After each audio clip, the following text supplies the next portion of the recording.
आमचा अभिर त्याच्या फर्स्ट फ्लाईटमध्ये छानपैकी झोप काढत आला आणि बघता बघता आम्ही आमच्या डेस्टिनेशनलाही पोचलो. कालच्या ब्लॉगमध्ये मी तुम्हाला सांगणार होती की आम्ही कुठे आलो आहे, तर आम्ही आलेलो होतो गोव्यामध्ये. तर 9:30ला आम्ही आमच्या हॉटेलला पोचलो. हॉटेलचं नाव होतं रेडिसन हॉटेल. अतिशय सुंदर ॲम्बियन्स होतं हॉटेलचं आणि सगळ्याच हॉटेलच्या सुविधा पण खूप छान दिलेल्या होत्या. 9:30ला आम्ही पोचल्यानंतर आधी सगळी चेकिंगची प्रोसिजर झाली. नंतर आम्हाला छानपैकी रूम अलोकेट झाल्या. तर छान एक छोटासा व्हिडिओ घेतला आहे रूम कशी होती त्याचा. तर बघा कशी वाटते रूम. ज्यांना कोणाला यायचं असेल ते नक्कीच रेडिसन हॉटेलला येऊ शकता आणि स्टे करू शकता. सगळ्या सुविधा आणि जे काही रूमचं सर्विस आहे सगळं खूप छान आहे आणि लोकेशन पण खूप छान आहे. नॉर्थ गोव्याला होतो आम्ही. तर नॉर्थ गोव्यामध्ये बऱ्याचशा गोष्टी जवळ आहे. सो खूप सुंदर रूम होतं. क्लीननेस वगैरे छान मेंटेन होतं आणि आजूबाजूचं क्लायमेट पण खूप छान होतं हॉटेलचं. सो राहायला पण चांगलं वाटत होतं. सो ज्यांना कोणाला पुढे ट्रिप प्लॅन केली असेल गोव्याची तर त्यांच्यासाठी मी रिकमेंड करेल. चांगला हॉटेल आहे आणि चांगले रेटिंग्स पण आहेत हॉटेलला. सो तुम्ही येऊ शकता आणि राहू शकता. त्यानंतर आम्ही छानपैकी रेडी होऊन डिनरला गेलो.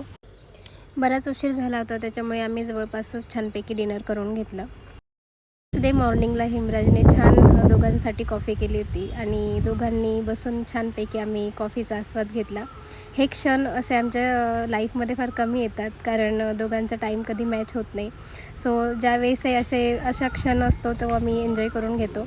त्यानंतर हॉटेलची जिम एक्सप्लोअर केली. त्यानंतर नाश्त्याला गेलो. नाश्त्यामध्ये असंख्य प्रकार होते. सो ज्याला जे आवडलं त्याने ते घेऊन छानपैकी पोटभर नाश्ता केला. नंतर मुलांचा फेवरेट स्विमिंग टाईम होता. त्यानंतर अभिरने परत स्विमिंग झाल्यानंतर बॉलपीटमध्येही एन्जॉय करून घेतली. दुपारी आम्ही स्नो वर्ल्डला गेलो होतो. हे सगळं स्नो वर्ल्ड आहे. छानपैकी इथे सगळ्यांनीच एन्जॉय केलं. खूप मजा आली स्नो वर्ल्डला खरंच. इव्हिनिंगला आम्ही बीचवरती गेलो आणि बीचवर अभिरने खूप छान एन्जॉय केला. पण इथून निघताना भाऊने प्रचंड त्रास दिला.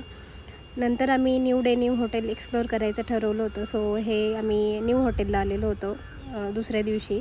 ओशन पाम नावाचं हॉटेल होतं हे पण हॉटेल खूपच सुंदर होतं. रेडिसनपेक्षा हे पण हॉटेल खूप छान होतं आणि याचं पण ॲम्बियन्स फार छान होतं. सगळं छान होतं. सो हे आमचं सेकंड हॉटेल होतं. म्हणजे आलो त्या दिवशी रेडिसन हॉटेलला थांबलो आणि नंतर आम्ही दुपारी चेकआउट करून ओशन पामला आलो. छानपैकी डिनर करून आम्ही गोव्याचा पहिला दिवस संपवला आणि खूप एन्जॉय केला. सो पुढचे व्हिडिओ बघण्यासाठी फॉलो करा.